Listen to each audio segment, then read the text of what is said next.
Hi there, welcome back. Having discussed profitability ratio and liquidity ratio, the next most important ratio to also discuss is efficiency ratio. Now, generally speaking, efficiency ratio speaks to how an organization is able to use its assets to generate earnings, revenue for the business.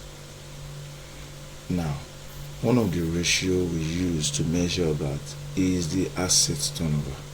The asset turnover just speaks to how efficient the operation of the organization is. How are they able to use the asset to generate earnings for the business? And that is why the formula is revenue over capital employed. Now, from early financial statements that we showed, it indicated that the asset turnover is 4.39 times. What that is telling us is that the business is efficient in using its assets, or capital as you may call it, to generate revenue for the business.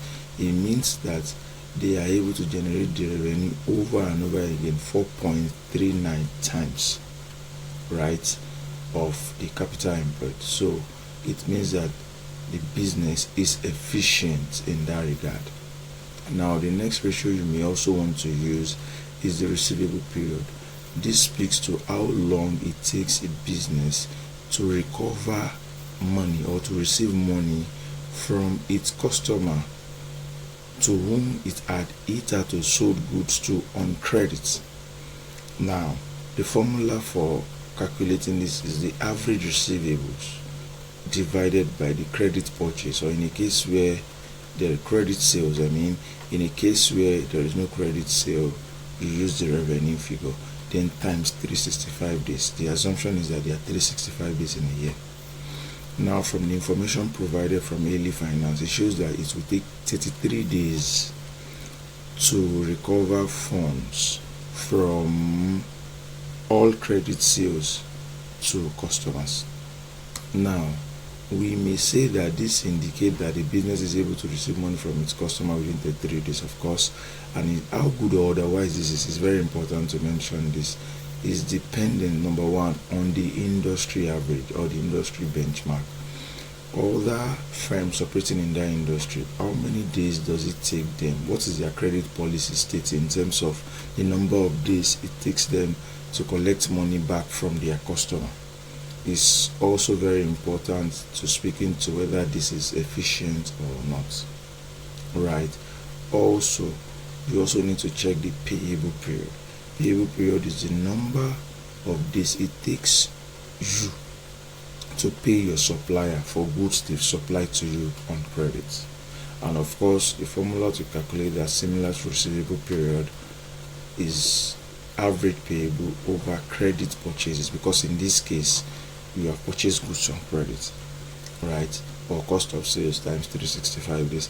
Now, in this case, it shows that it takes 1,357 days to pay back our supplier. So you need to relate that to the receivable period. It means that if I sell goods to my customers on credit, it takes me 33 days to collect money. So I have cash with me. But before I will pay those that I am owing, it takes me 1,357 days. So that will be, if you just compare based on those two metrics, you can say that the receivable period and payable period is efficient, meaning that I'm able to collect money earlier from my customer to have money to be able to pay my suppliers later. That's what that speaks to, which makes sense in that regard. It means that the company will not run short of cash, right? However, in the situation where the reverse is the case, it means that there is a problem, or potentially there will be a problem, because it means that, let me assume the receivable period is 1,357, while the payable period is 33. It means that if I sell goods on credit to my customer, before they will pay me, it will take them 1,357 days. Whereas those that sold goods to me, my supplier, they want to collect their money within 33 days. So you see that there will be problem, because you need cash from your customers to be able to pay your supplier. However, all of these things is benchmarked on the industry average. But it's generally important to also consider the credit policy in the industry, so that your receivable period or your payable period is not shorter than the industry or even longer than the industry, because the consequence of that will be that if your receivable period, for instance, is shorter than the industry average, it means that it might lead to loss of customer. Your customers can leave and decide to go and patronize your competitor because they believe your competitor will give them ample time to pay back. So it's quite important that when you are making decisions around credit policy, when to receive money back from customers, when to pay back suppliers, you also need to consider the industry benchmark. Now, another most important ratio we need to talk about is the long-term solvency and stability ratio. Very, very important. It tells us the long-term sustainability or stability of the business over time. One of the most important ratio we use here is gearing ratio, and gearing ratio helps us measure the level, how geared a company is. How geared a company speaks to the level of debt that the company uses to finance its operations. Now, from the information provided from Haley Finance, it shows that the gearing ratio is 44%, which is your debt over equity plus debt, right? It shows that 44% of the total funds we use in running the business were borrowed funds. Now, what is the disadvantage or advantage of this? You need to understand this. When a significant portion of your capital structure is as a result of debt, what that means is that there is a financial risk. What does that mean? Because when you go borrow money, for instance, from a bank will be interested in you paying their interest for them as and when due. And that interest will be paid first before you pay your shareholders. Remember that what your shareholders have access to share is the profit after tax. And profit after tax is your profit after you have deducted interest on loan you have collected and every other expenses. So that way it means that when you make money, the first line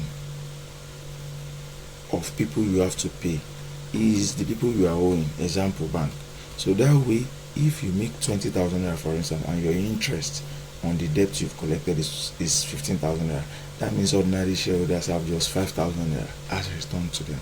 So it's a financial risk to the business. That's why one of the advice we give is that a company should make sure that it is not highly geared, meaning that you should not have bulk of your capital structure being debt, because it poses a financial. But for this business, 44% still look within range, provided you also check the industry average. Then of course another one is proprietary fund, and that is just a shareholders fund over total asset. What's total shareholders fund? Your equity then over your total asset.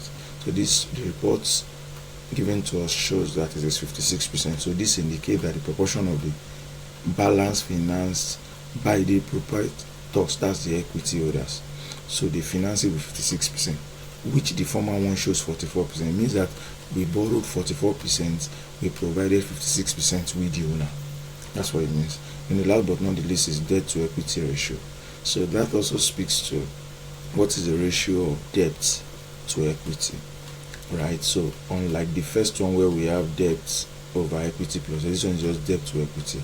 So it means that 80%, if you compare debt to equity, it means that debt is taking 80% of the funds provided by owners of the business, which is also a risk. That is very high.